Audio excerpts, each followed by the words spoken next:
네, 시장 피셜 오늘의 피셜 시간입니다. 앞서서 이야기 나눴던 펠리즈 투자앤리서치의 김민수 대표 그리고 미중산업연구소 조용찬 소장과 이야기 이어가겠습니다. 두 분 인사 나누시죠? 예, 안녕하십니까? 안녕하세요. 자, 오늘 시장도 일단은 빨간불을 켜고 있습니다. 상승 탄력이 강하지는 않지만 여전히 상승하려고 하는 시장의 분위기는 이어지고 있고, 자, 이런 상황에서 오늘은 삼성전자가 약간 이제 주춤하고 있네요. 0.3%를 하락 전환했고 SK하이닉스도 힘이 조금 빠지고 있습니다. 반면에 네이버 카카오가 오히려 좀 반등세로 나오면서 힘을 넣어주고 있고 삼성바이오로직스가 강한 힘을 어제에 이어서 보여주고 있습니다.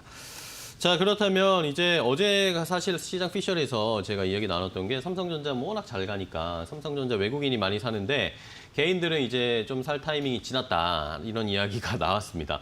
그러면 그 다음에 삼성전자 다음 포스트코어 삼성전자로 우리가 이런 시장 상승세에서 어떤 섹터나 어떤 업종을 봐야 좀 수익을 연말까지 두둑하게 볼 수 있을지 이게 고민이다 말이죠. 그래서 김민수 대표님께 먼저 좀 여쭤볼게요. 네. 포스트 삼성전자, 지금 삼성전자 사기에는 좀 늦었다는 거에는 동의하시죠? 네, 일단 외국인들의 시각으로 말씀드리겠습니다. 네. 일단 저는 한국인이고 네. 외국인들의 입장으로 말씀드리게 되면 뭘까요? 외국인들은 한국 주식을 볼 때 딱 두 가지 측면으로 볼 것 같습니다.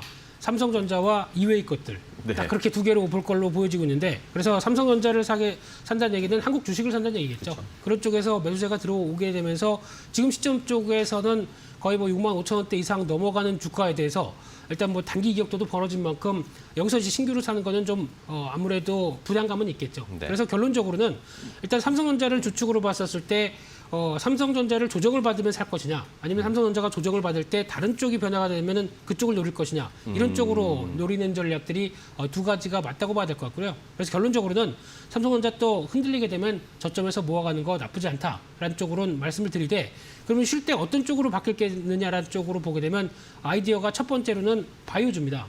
특히 이번에 어제 나왔던 얘기 중에 하나가 워렌 버핏도 애플 팔고 바이오 쪽으로 샀다. 제약주를 사기 시작하죠. 그렇다는 얘기는 일단 제약주를 사는데 그냥 워렌 버핏의 포트폴리오를 봤었을 때 그냥 바이오가 아니라 어느 정도 실적과 앞으로 특히 어떤 이번에 나오는 화이자나 이런 쪽도 같이 매수가 들어갔던 부분을 봤을 때는 실체가 있는 제약 바이오를 산다는 얘기겠죠. 그래서 국내 시장에서도 이런 어느 정도 실적과 흐름들이 담보된 종목들은 일단 이 바톤을 받을 가능성이 높다는 관점 쪽에서 그냥 생각나는 건 딱 하나 삼성바이오입니다. 이쪽에 대한 변화는 계속 눈여겨보셔야 될 것 같고요.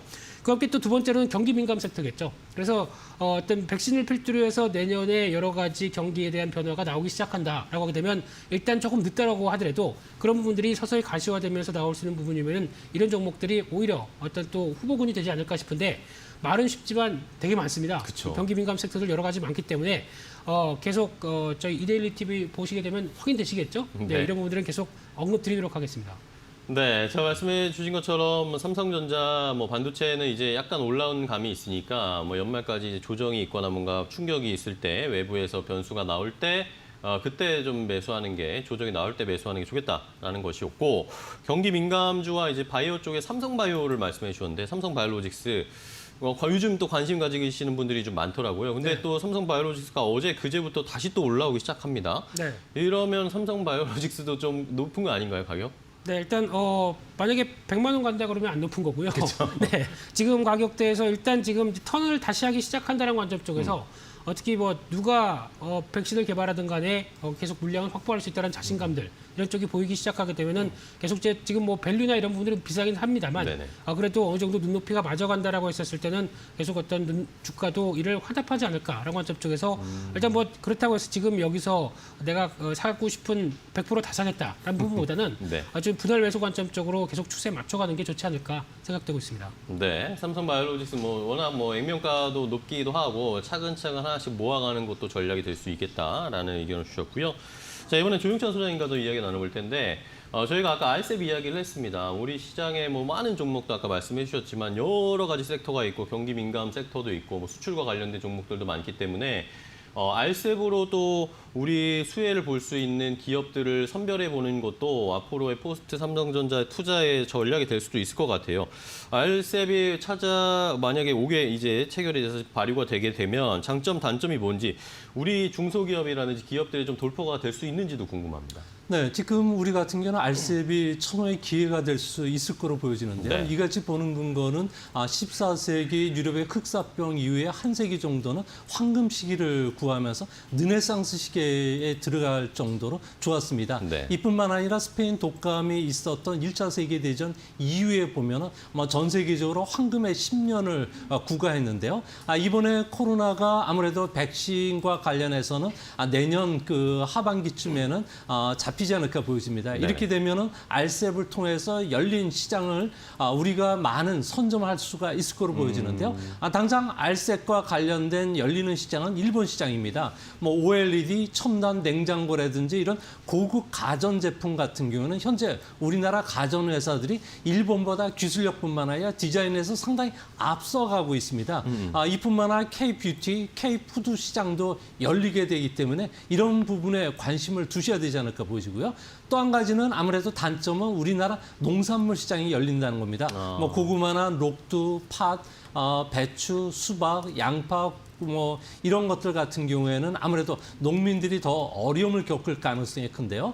아태 지역 같은 경우는 유럽이나 남미와 달리 유전자상으로 우리하고 비슷하기 때문에 계절도 같기 때문에 직접적인 타격을 줄 가능성이 큽니다. 또 한 가지는 알셉에는 중소기업을 보호하는 규범이 도입이 됐는데요. 네. 4년 전이었죠. 중국의 사드 갈등 과정 속에서 우리나라 중소기업은 비관세 장벽에 막혀서 어려움을 겪었습니다. 지적재산권 상표라든지 디자인, K 컨텐츠 같은 경우에는 무단 도용을 당해 왔는데요. 이번에 이의 신청 제도라든지 무역 규제가 도입이 됐다는 점에서는 네. K 컨텐츠와 관련된 새로운 그 비즈니스도 보호를 받을 수 있다는 점에서는 한 가지 호재가 될 가능성이 크지 않나 이렇게 보여집니다. 네, 저 일본 쪽에서의 이 FDA 체결 효과로 우리가 또 수혜를 볼 수도 있을 것이고, 농산물과 관련돼서는 FDA 할 때마다 늘 좀 가슴 아픈 곳이지만 분야지만 어쩔 수 없이 이번에도 조금 피해가 있을 수 있겠다. 그리고 중소기업에게도 오히려 조금 좋은 영향이 줄 수 있다라는 알셉에 대한 효과를 좀 분석을 해주셨고, 자 그렇다면 이제 알셉이 아까 말씀해주신 것처럼 아시아를 포함해서 이 태평양 지역의 무역의 양상에 큰 변화를 가져올 수밖에 없을 것 같아요. 네, 그렇습니다. 아무래도 바이든 정부도 알셉에 대해서 크게 신경을 쓰고 있다는 이야기를 하고 있는데요. 이 때문에 아시아 시장을 중심으로 한 알셉이 세계 통상 전략을 개편시키는 작업들이 시작이 될 가능성이 큽니다. 네. 바이든 같은 경우에도 알셉에 대항하기 위해서 새로운 무역과 관련된 그 3단계 전략을 내놨고요. 이제 CPTPP라고 하는 새로운 그 무역 전략을 들고 나올 가능성이 크다는 점에서는 우리가 미국 시장 뿐만 아니라 남미 시장까지도 진출할 수 있는 호기가 될 가능성이 큽니다. 네. 이렇게 되면 수출입과 관련돼서 그동안에 어려움을 겪었는데요. 무역 수지도 이제 개선이 될 것으로 보여지고요. 알셉 같은 경우는 영내 인구가 무려 22억 명이 넘습니다. 네. 세계 GDP의 3분의 1이 27조 정도 되고요. 또 무역 규모도 세계 3분의 1이 10조 달러 정도가 되기 때문에 북미 자유무역협정이라든지 EU 그리고 일본이 주도하는 TPP 11개국보다도 시장 규모가 상당히 큽니다.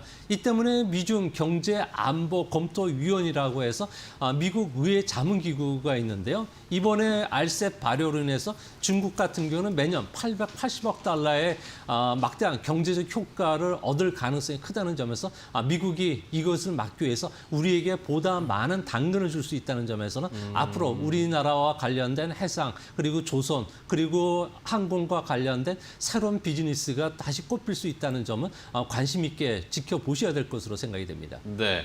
자, 이렇게 조용찬 소장님과 알셉에 대한 이야기를 좀 나눠봤는데요. 마지막으로 간단하게 우리 김민수 대표님께 네.